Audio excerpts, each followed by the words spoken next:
Because yeah, there has to be buy-in for the "how are you really" conversation. So, how you doing? I'm doing Yeah. great. How about Yeah. you? Oh, I'm doing great.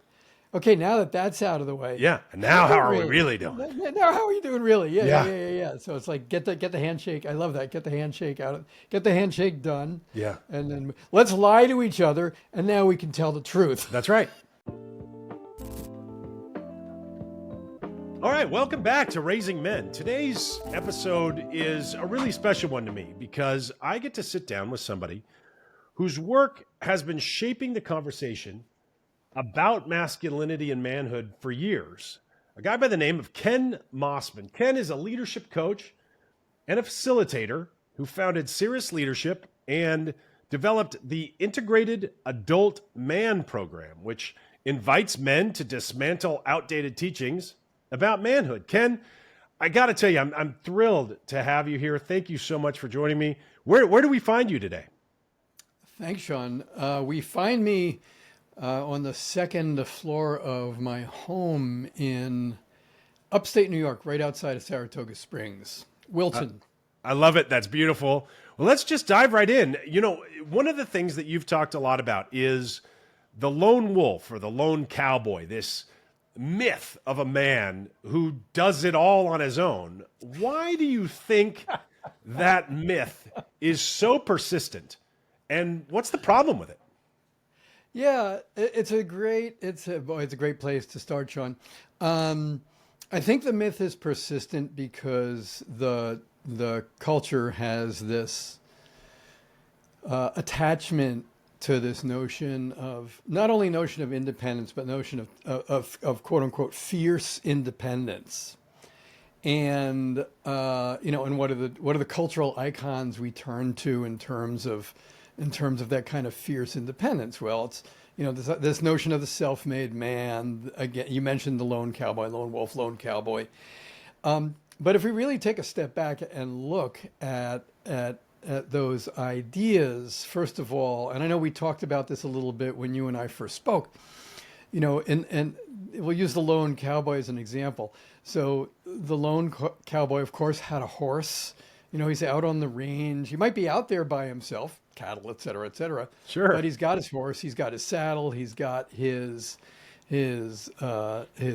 rifle. He's got all the tack that goes along with having a horse out. Now, unless Bullets, he was gunpowder, yeah, food. yeah, the whole thing. And unless he's singularly a leathersmith, a leather worker to make the saddle, unless he's a blacksmith to forge the horseshoes and the barrel of the rifle, et cetera, et cetera, et cetera. Unless he made his own boots, went out there and tanned his own leather, all of that stuff.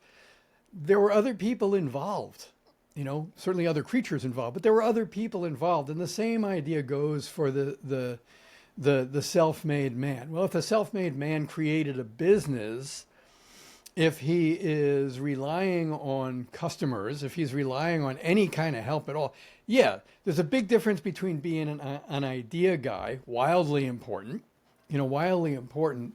and but there's a big stretch between, I'm an idea guy, or there's an idea guy who had an amazing idea, an amazing idea. And there's lots of examples out there of course, businesses that grew out of amazing ideas. But if we really back up and look at, okay, were they really self-made, or did they take that idea and run and enlist other people? If they didn't enlist other people, then chances are, even if they consider themselves self-made, there isn't much that got made. Yeah, we stand on the shoulders of giants, don't we?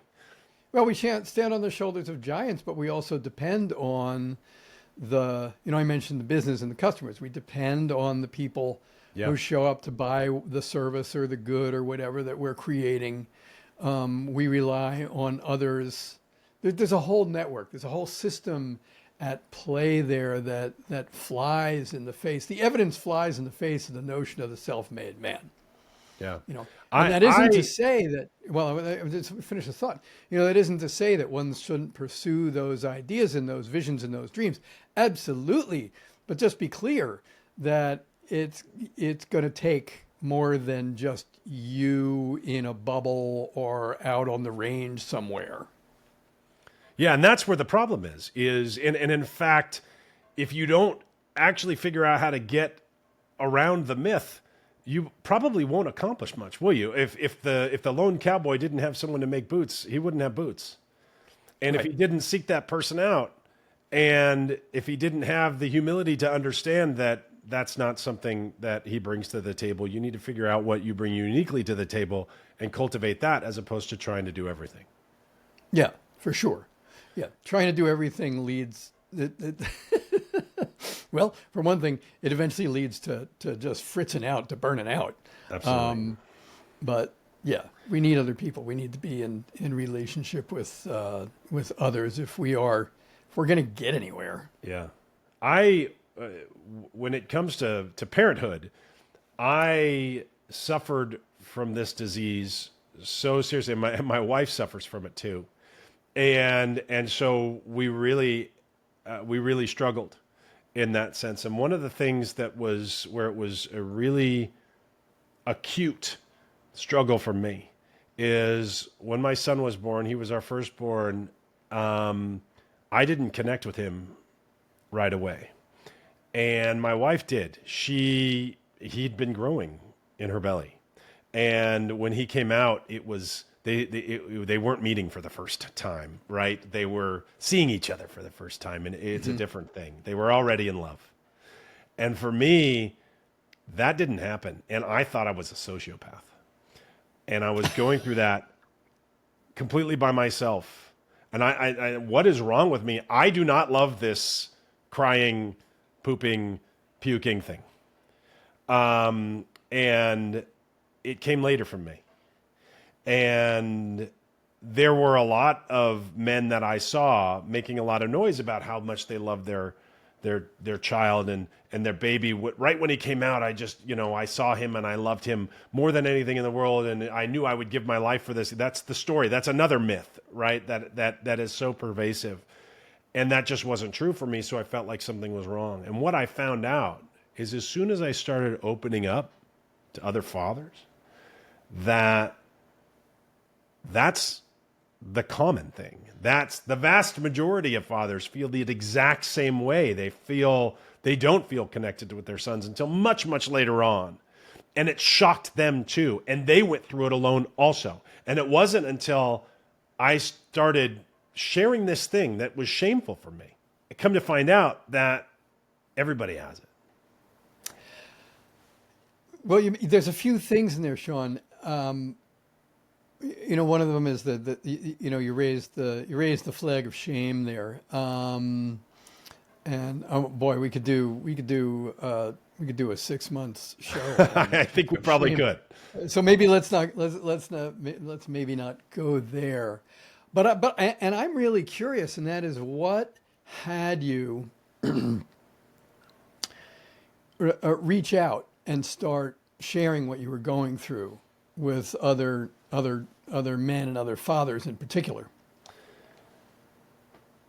That's a fantastic question. And what it came down to for me was I had this realization about the lone wolf thing that you mentioned.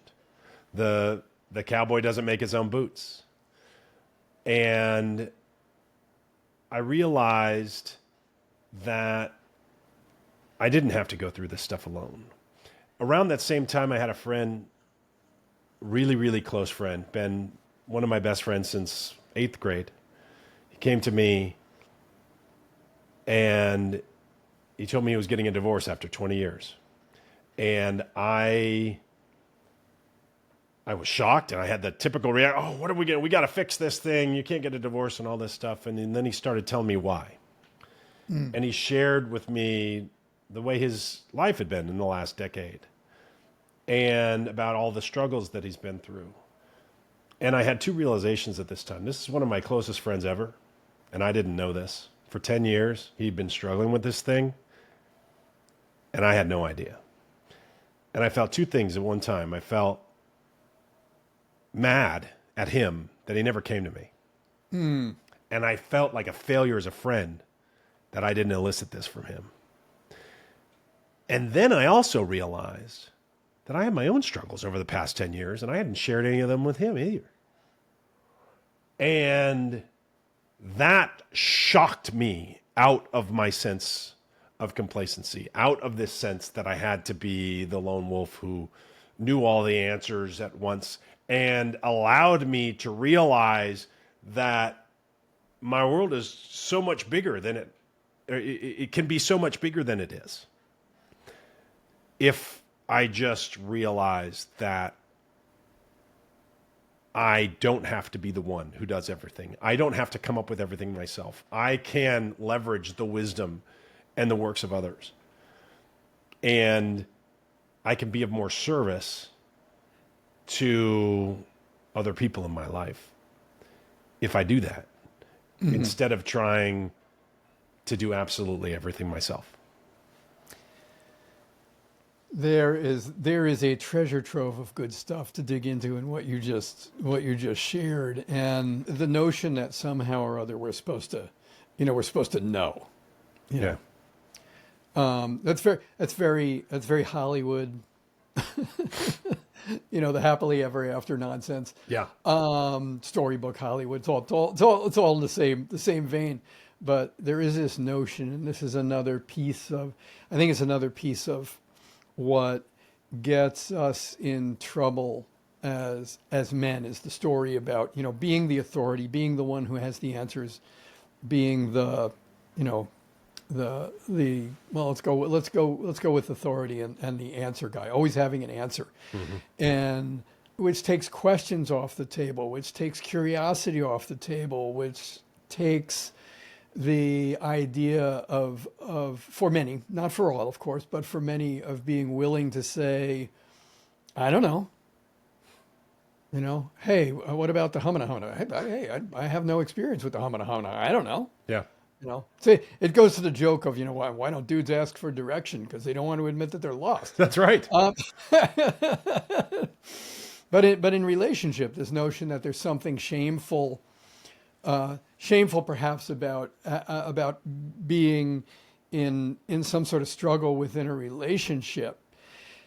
And I got to say, as I look across the board at my own relationship, of course, I'm including myself in this, but the folks I know who have, the best relationships out there, the best marriages, the best long-term relationships, friendships included, is there's been a history of friction, not ongoing friction, not irreparable friction.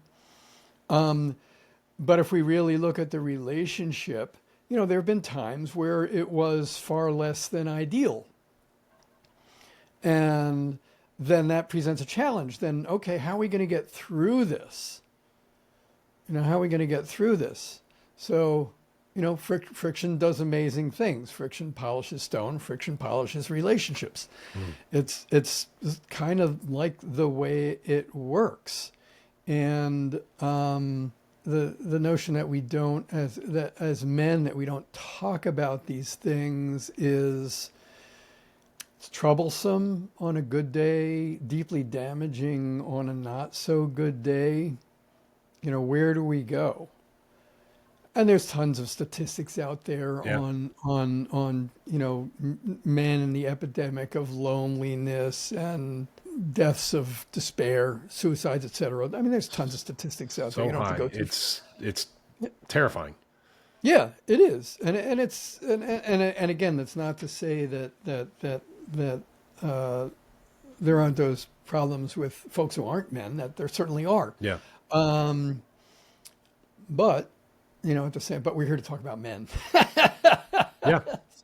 So yeah, it's wildly important to be able to, and statistics on men in friendship, a lot of men reporting that they actually don't have a good friend, a single friend that they can be, in conversation about the stuff that really matters. That is deeply problematic. And, it's interesting because part of which brings up this notion also that be anything in the world, but don't be vulnerable. Yeah. Don't show your cards. Yeah. Well, okay. Well, how does that math? How does that math even work? If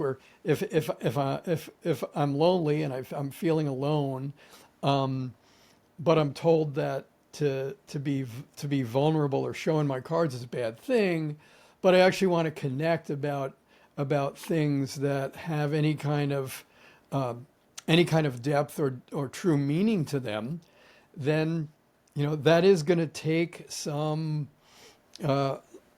taking the armor off. Yeah. That is going to take some showing of the cards, Yeah. and that takes courage. It takes a surprising amount of courage. Takes a surprising. Yeah. And the funny thing is, it's like other things. After the first time you do it, it's like, oh, okay, that wasn't so bad. Really, it really was. No one's bleeding here. Right. I live to tell the tale. Oh, I could probably do this again. Yeah. So, One of the things that, and I'm so bad at it, which is why it's so heavy on my mind. But one of the things that really helps me with that is, it's like that story with my friend. I long for people to come to me and be vulnerable. I long for my friend to reach out to me and say, man, I'm really going through this thing. Can you help me? I desperately want that, but yet I don't want to do that. right. I don't want to go to my friend and burden him. And that's not a burden. You are doing me a favor by coming to me. You are solidifying our connection. You are making me feel valued. You are giving me the opportunity to give back to you for everything that you've done for me. And yet Right. I'm not willing to give that to my friend. It's crazy. It's absolutely crazy. And we're all that way. Yeah, it's there's it's the distorted impact, if you will, of the notion that 'tis better to give than receive, and that's something I've talked about a lot in my in the work that I've done with men over the years as well, and it's fascinating because if 'tis better to give than receive. Now giving, if you do the math, the math equation doesn't quite work out, because if it's better to give than receive, and everybody's walking around, it's about better to give than receive. I can't accept your help, Right. but I'm always here for you if you need help. Yeah. The math just doesn't work out, because there's got to be someone to receive the giving that you're doing. That's right. Yeah, That's right. Yeah.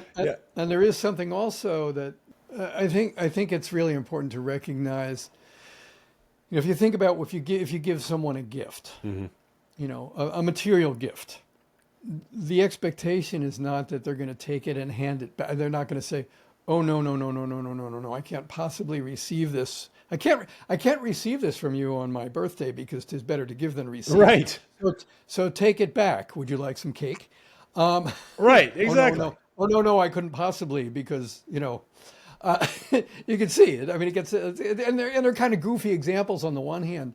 On the other hand, there is to me anyway, there is a generosity, if you will, a generosity of spirit, a generosity of I'm looking for the language for it, generosity of energy, generosity of spirit, perhaps. Let's use that. There's a generosity of spirit in graciously receiving, whether you're receiving a material gift or whether you're receiving, the helpful ear of a close friend. Yeah. And again, it's there's this feedback loop in relationship of giving, receiving, not scorekeeping, by the way. Yeah. Not scorekeeping. Oh, have they received as much as I given, or have I received as much as they've given? That's crazy making. But there is this. I think there is a deep generosity to receiving with grace. I feel like a helpful metaphor there is like that of a flame, right? It's like you have a candle and sharing that warmth and that heat with another person, or even using your candle to light somebody else's candle. It doesn't take away from you. It actually it adds to the value in the world. It adds to the warmth in the world. It adds, it is additive. It is 1 + 1 = 3. Yeah. And No one complains about the guy who lit the campfire. that's right. That's right. That's right. You know, you mentioned loneliness and isolation, and there is an epidemic of that, especially among men, especially in particular among young men. And yet we live in a world that's flooded with coaching content and advice for men and Instagram and YouTube and influencers and all of this stuff. How do you reconcile that? We probably have more information on available than ever in the history of humankind. And yet we have this loneliness and isolation epidemic. How do we square that circle? Yeah, man. Oh, I wish I knew. You know, what I can say about that is, you know, the social media is not connection. You know, even That's a really powerful statement. And that's not obvious. It's almost like saying potato chips aren't food. It's kind of the same thing. It's well, junk let's connection. not insult the potato chip here. No, I love a good potato chip. Don't get me wrong. But if that's all you're eating, you're dead. Yeah, yeah, Yeah. And by the way, social media is kind of the same way. There's a healthy use of social media, right? And there's an unhealthy reliance on it. And so, yeah, I love that statement. Social media isn't connection. yeah. Social media is in connection. The other thing is, and you know, and we can't blame it all on social media, but there is a way that we have, you know, bought into the notion that equates with connection. Like I'm getting my fix of connection via social media, or I'm even getting my fix of connection via text. Again, nothing wrong with those. Well, there's a lot wrong with social media, from an algorithm and what shows up in your feed, et cetera, et cetera, et cetera. You know, social media, if we look at social media, it let's face it, it tends to be a performative space. That's right. Yeah, it's me. Yeah, there's a lot of me on there. There's a lot of, you know, great vacation pictures and parties and things like that. If it's not stuff that's, you know, deeply disturbing and dividing, there's more than enough of that on the one hand. On the other hand, you know, again, connection, it's easy, and it's super easy to get lost in those spaces. And I think I mentioned to you when we first spoke, you know, I've been on pretty much a social media free diet since I started my sabbatical back in January of 25. You know, we're recording this on the beginning of October.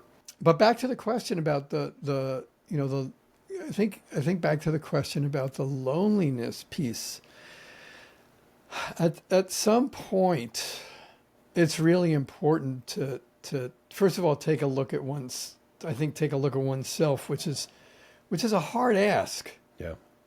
You know, which is a hard ask, especially in a culture that so values this, that to tie it together, that values that myth of being self-made or being fiercely independent. And it takes an awful lot of courage to look and say, wow, you know, really, I am in fact a lonely guy. I don't have friends that I want to have. So even just admitting that, Yeah. you know, I think is a really important, admitting that to oneself, and also being willing to admit that, no, actually, I want, and I see the fact that I need relationship of some sort. You know, I need connections outside of myself. We're social creatures. You know, we are social creatures. And I think the acceptance of that is wildly important, you know, or at least opening the door. And we know how important. I mean, if we look at something as out there, if you will, as radicalization, you know, the radicalization Right. whether it's radical on either end of the political Yeah, spectrum. however it goes. Yeah, whatever you're getting by. Yeah, whatever way it goes. What do people find in those radicalized echo chamber spaces? They find connection. Mm-hmm. They find connection to ideas, and oftentimes they find connection to other people who share those ideas. Yeah. That's why do gangs form? Why do these things happen? They're places where people go in moments or seasons of desperation to find belonging. Yeah. What do we do as parents to make sure that our kids don't catch this disease? What should dads do about this? What should moms do about this? I'm just sort of struck. One of the things that we can do is obviously be a good role model. And that is one of the most difficult things here, because we've grown up in a different soup. And we've grown up in a soup that fostered this myth. And we need to kill it. Yeah. And it's very hard to kill it with an example when it's just the air you've been breathing. But I'm sure there are other things we can do too, other than just try to model the appropriate behavior. What do you think about that? Yeah, well, you talk about being the example, and that raises a really important question. What am I being the example of? Am I being an example of the authoritarian know-it-all, father knows best? Am I attempting to be the walking, talking example of that? Right. Or am I being the example of, hey, I think I might have some clues, but if I'm honest with you, I don't know jack. Or am I being the example of, because I could also be an example of a completely clueless whatever. Yeah. Or I could be the example of one who moves about the world with, and I'm going to borrow from my own work here, this integrated human being who at least has a recollection of what it was like to be a child. If we're talking about raising kids, do you have a recollection about of what it was to be at that particularly developmental age? I have a story that I just absolutely love about one of my more brilliant fathering moments, based on a lot of it came to this after running into an awful lot of angry walls. Yeah. And I remember this as clear as day, as clear as it was yesterday. And my son was 4 years old. My son was 4 years old, and he was doing the thing that 4-year-olds do, which is, being kind of this crazy, wild man, developmentally appropriate, absolutely developmentally appropriate, running around like a nut. Yeah. And and I remember standing in my kitchen, and he was running around like a nut, and I said, Kai, because that's his name. I said, Kai. And I looked down at him, and I just thought, I'm going to try something different this time, because everything else I've done doesn't work. And I just looked at him and I said, Kai, you are acting like a 4-year-old. He was 4 years old.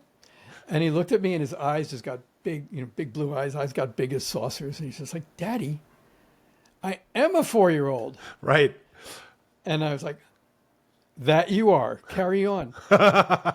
Because, and this is kind of the important piece, because what was happening over here that had me lose my patience with a kid doing absolutely developmentally appropriate things, I was unconsciously slipping into spoiled brat. The world rotates around me. That's right.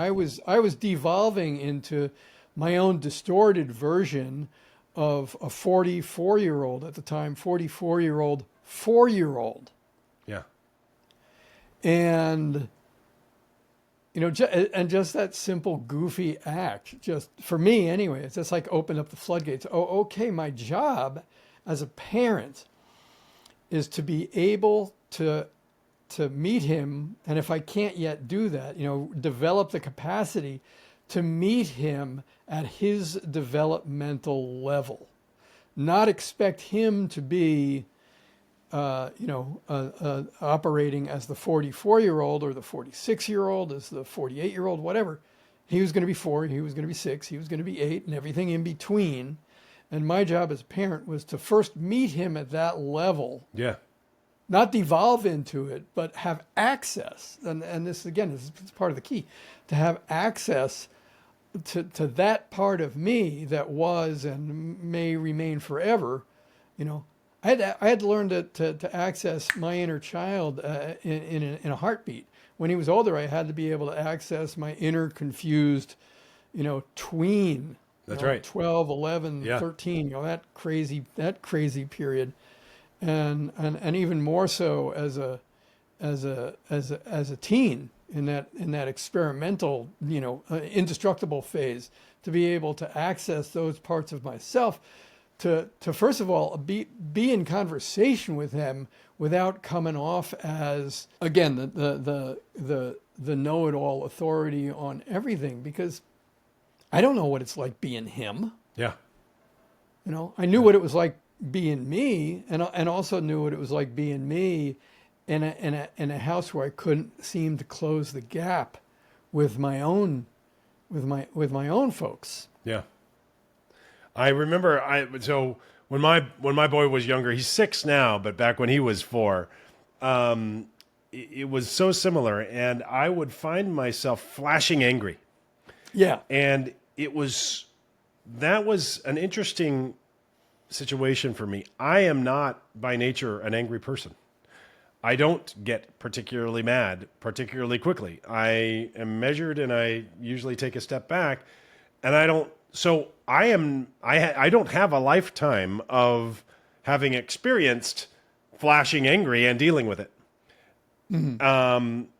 But one of the things that helped me with, so on the one hand, that was a drawback because I didn't have a lot of experience dealing with it. On the other hand, it also didn't feel normal to me. And so it shocked me into that's not right. And one of the things I realized is that I was drawing a line from his current behavior all the way until he was 25 years old or 30 years old, trying to make his way in the world, and realize he can't act this way when he's 30. Yeah, but he's not 30. He's 4. Right. Yeah. And so it's fine. And now, so there's a tension between him being able to be a kid and also having the skills to operate in the world. And one of the things, and I doubt you intended to do it this way, but one of the things you did when you said, you're behaving like a 4-year-old, is you made it clear that that's acceptable behavior for a 4-year-old, but not after he's 4. And even unconsciously, I don't think he thought about it. He didn't, but he still would have gotten that message. And I think that's such a powerful way to do that. Whether you meant to do it that way or not, I think it's tremendously powerful. I think you're giving me way too much credit, Shaun. I think mostly the message, to be really honest, I think mostly the message was for me. Yeah. Really was for me to have the acceptance of him acting. Because of course he's going to act a whole lot differently when he's, particularly at that period of childhood, because the changes come so fast and furious. But yeah, I wish I could cop to being that wise. I don't think anybody's ever that wise in the moment. I think that, but in retrospect, there's wisdom to that. One of the things that my boy does, which I'm trying to figure out how to deal with it, is he expects to be great at everything and has a very low tolerance of not being good at things. Yeah. And he was castigating himself on his way. I walk him to school most mornings, and he was castigating himself this morning on his way to school because he'd forgotten this notebook that he bought that has a combination on it, so he can put his journal in it. Yeah. And And he was so angry that he'd forgotten it. And it's because he expects himself to be perfect. And I try not to model that, but I suspect I do model it. I suspect I model that exact same behavior in myself, and my wife probably does it too. And he's absorbing this stuff from us, and he's catching that disease, right? Yeah. And so I sat him down and I said, listen, nobody can remember everything. I can't remember everything. I said, you have a number of things. You have 8 things every day that you have to do before you go to school. How do you make sure that you remember all 8 of those things? He says, I have a checklist. I said, exactly. You have a mechanism that makes sure that you don't forget anything. If you didn't have that checklist, you'd forget things. And in fact, the reason we put the checklist into place is because you were forgetting things. And so that's a natural thing. It's expected. I forget things. Mom forgets things. You forget things. It's totally natural. But we need to put mechanisms into place to make sure. And at that point, he goes, maybe I need to add my notebook to that checklist. Great. Yeah, let's do that. And it'll be okay. We'll find the notebook. Don't worry about it, buddy. And he felt it still affected him a lot. As he was walking into school, I could tell that he was really upset with himself. But I don't know. I'm sure he'll get over it, and he'll have a great day, and it'll be fine. But it made me really reflect on going back to this lone wolf thing. It made me really reflect on what is he absorbing from the way that I'm behaving and the way that I just even unconsciously act out behaviors that maybe aren't healthy. Well, there's a lot in there, Shaun. Again, there's a lot in what you're saying there, and perfectionism is a fascinating beast. Yeah. At times been there, done that. Bought that T-shirt. Sure. It fit impeccably well, of course. There is something also about being. First of all, it's. I think it's really important from a. This is my my part of my theory anyway. Yeah. Is that it's really important to kind of look at the whole system, at the environment, at what he's taking in, what any kid is taking in. Is it part of their is it nature, is it nurture, is it environmental? If a kid is in school and they're getting marked on things like that, does that is the message of the grading, for instance, is that, do they see that as a mandate in some way, shape, or form, or judgment of their being? I got an 80, on something, or I got a C, I got a what, I got an A, and I got an A. I'm all that in a bag of chips, or I got a B minus or a C or whatever, however they do it, and I got a bunch of red marks on my spelling test.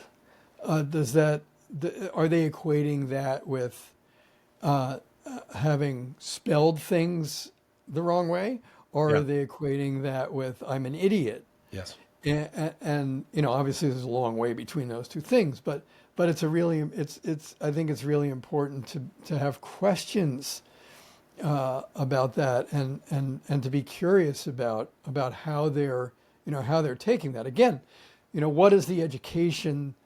What is our form of education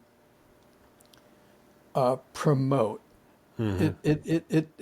It is oftentimes about performance. Yeah.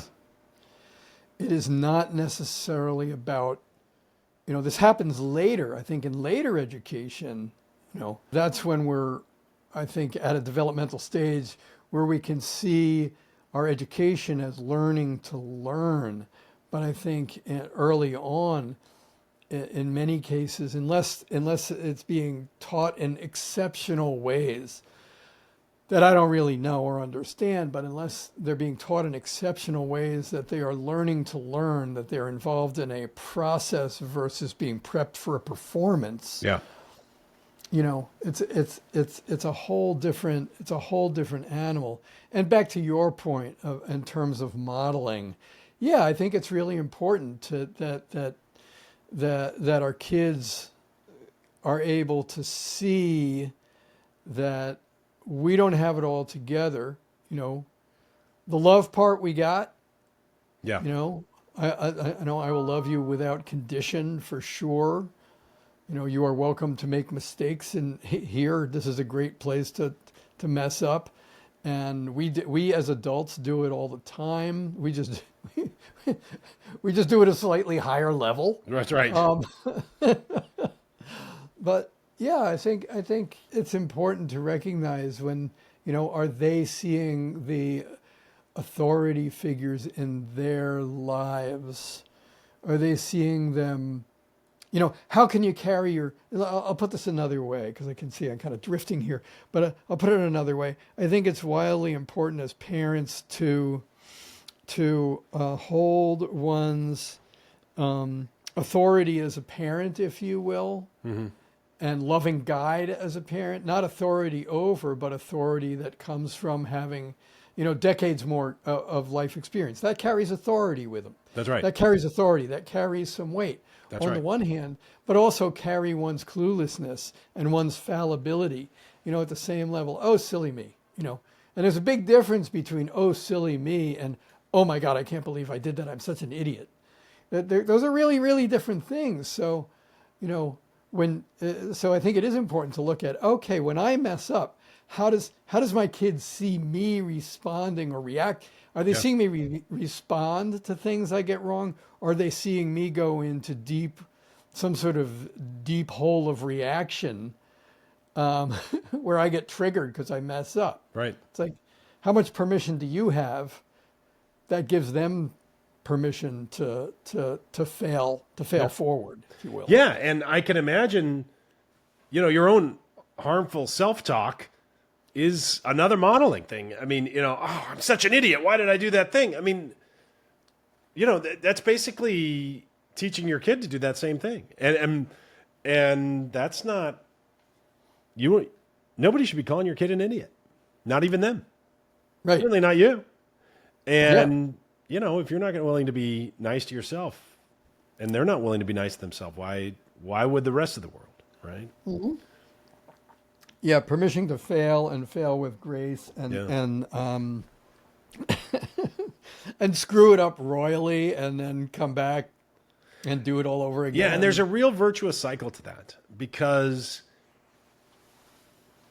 when you're appropriately modeling the right behavior and you're doing that work and you are in going back to the topic at hand, you're modeling reaching out and creating connections and asking for help and gathering all the resources that at your disposal and all of that. The kids inherit those healthier scripts and those healthier habits and those healthier patterns. And then they succeed more, which causes you to do more of that, model more of that. And you're succeeding more, and which makes them succeed more. And it's this virtuous cycle. And the opposite is a vicious cycle. The opposite is more isolation and more struggle. And then which leads to more isolation and all of that. And you keep going down. And those are really the two options. You can either have the positive feedback loop, which is a good thing, or you can have the negative feedback loop, which is the bad thing. Yeah, it's interesting the way you said it. They see it and they respond positively. Unless they don't. Yeah, unless they don't. Unless they don't. And I think that speaks to another piece, and that is, what are my expectations and how realistic are my expectations, and are my expectations age appropriate?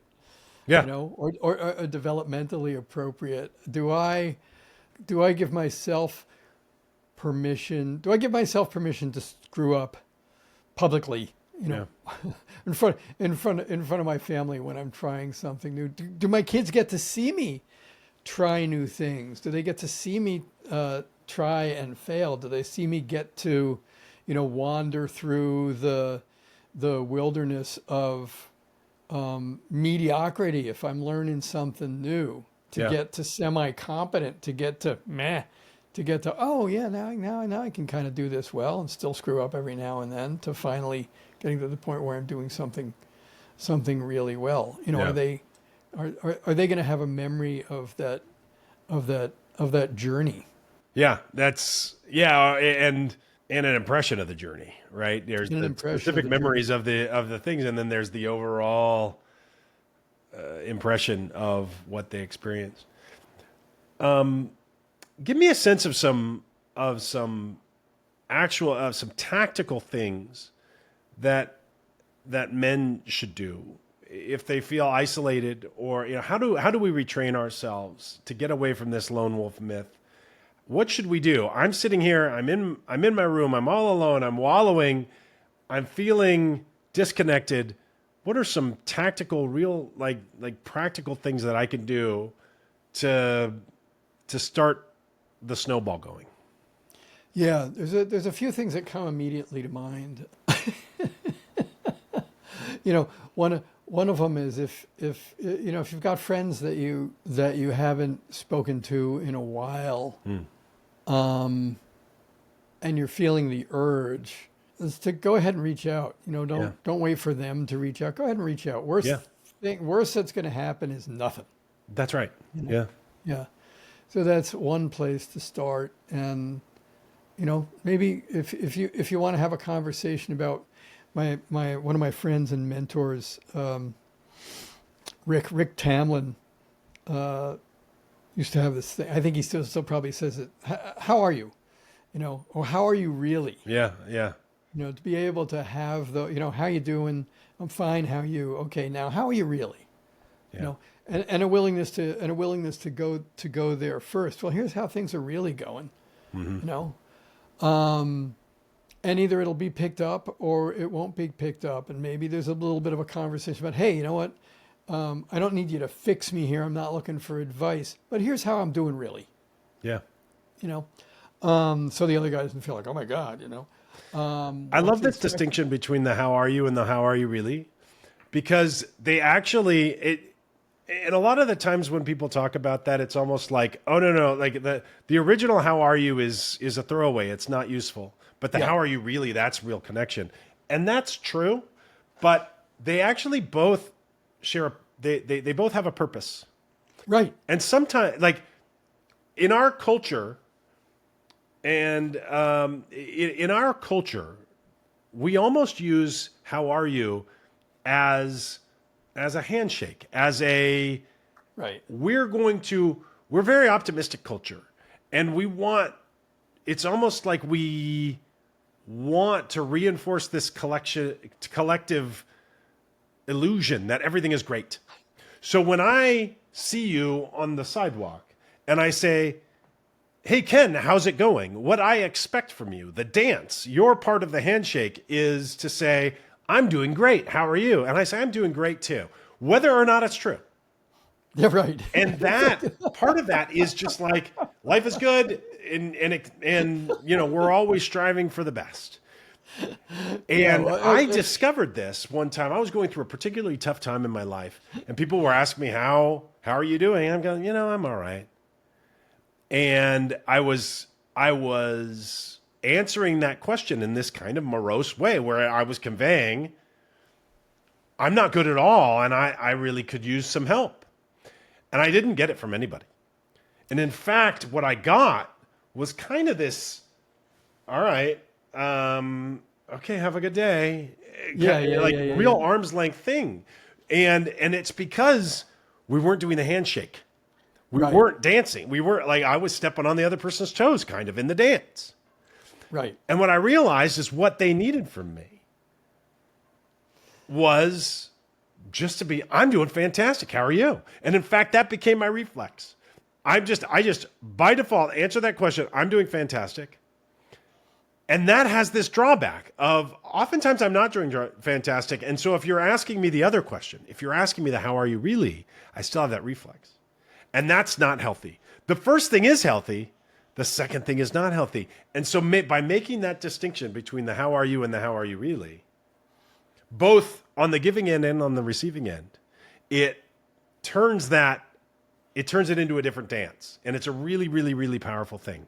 And you can stay in the dance. You can stay in the, let's have this collective delusion that everything's wonderful. Or you can get into the other thing, which is actually about creating connection. Right. And so you're absolutely right. I think there is something about meeting, because there has to be buy-in for the how are you really conversation. So how you doing? I'm doing great. How about you? Oh, I'm doing great. Okay, now that's out of the way. Yeah. And now how are we really doing? Now how are you doing really? Yeah. So it's like get the handshake. I love that. Get the handshake get the handshake done. Yeah. And then let's lie to each other, and now we can tell the truth. That's right. Yeah. I love that. That's a really powerful distinction. It's fascinating. Yeah, here's our contract. We're gonna lie to each other, then we can get down to, and the other thing is, that's got to be with folks you consider trusted agents. Absolutely has to be with someone you consider a trusted agent. Yeah. And be willing to have that, those conversations. Again, it's a vulnerable thing to do. The other place I would point, and this is similar to a question I used to ask in my own podcast, where would you point a guy to start out? And I'm going to give an answer that I heard probably 90% of the time, which was find a men's group. Find a men's group. They are everywhere, whether they are church-based or they're associated with a big organization like Mankind Project, Every Man. They're all, and they're everywhere. Yeah. They're everywhere, but you got to look for them. Yeah. They're everywhere, but you got to look for them. And understand that the first time you walk into a circle of men, it's going to be weird, unless it isn't. It's going to be weird unless it isn't, and take it easy on yourself. Go in and kind of feel it out and find one that works for you. Yeah. But be in conversation. It's an easy way to start being in conversation with not only other men one-on-one, but other communities of men who are serious about taking care of themselves and being in the deeper conversations, talking about the stuff that really matters. That's where I would point someone. I think that's a really powerful suggestion and you've had two of them. You've had two really powerful suggestions, and the first one was, go ahead and reach out to someone you haven't reached out to in a while. And then the second one was find a men's group. And there are lots of ways to search for them. And, we used to have institutions in our culture that made these things happen naturally. We had churches, we had in-office work, we had sports leagues, which, that last thing still exists, maybe. But those institutions are dissolving, and they're not. For thousands of years, they've created that structure by which men could get mutual support, and now we have to find it ourselves. And the tools are out there to get it. We have the internet, we have social media. Those are good uses of those things. Mm-hmm. To find these sorts of groups and to interact with men. It used to be the case that you were dealing with something and you had to wait until your weekly meeting of the church group. But now you can just hop on Reddit and type it out into your supportive subreddit of men, and you'll get that kind of support and that kind of feedback if you're in the right space. If you're in the right place, there's a lot of. I would approach some of the online men's groups with a little bit of caution again, because Absolutely. because I've seen some pretty I've Yeah, seen some pretty funky stuff. I think the online portal to a physical men's group Yeah. is probably a good place to be, and an online men's group is maybe not as good of a place. Yeah, unless it's curated and carefully curated. Yeah, and I'm with you there. monitored. Yeah, I'm with you there. yeah. There's nothing beats in person, face to face. Or if we all didn't learn that lesson during the pandemic, then goodness, this is a good time to learn it. It really is, and Yeah. I think the pandemic did two things. It taught us about the importance of that, but it also killed it off. A lot of the groups have just died as a result of the pandemic, and we're going to have to build it back. Yeah, yeah, and they're out there. Yeah, they They're out really there. are. There's a lot of them. Well, I like to close these conversations up by asking for one principle. What is one principle that you would want to share that could be something that you aspire to in your own life, or it could be something that it's just really been a solid principle that you live by?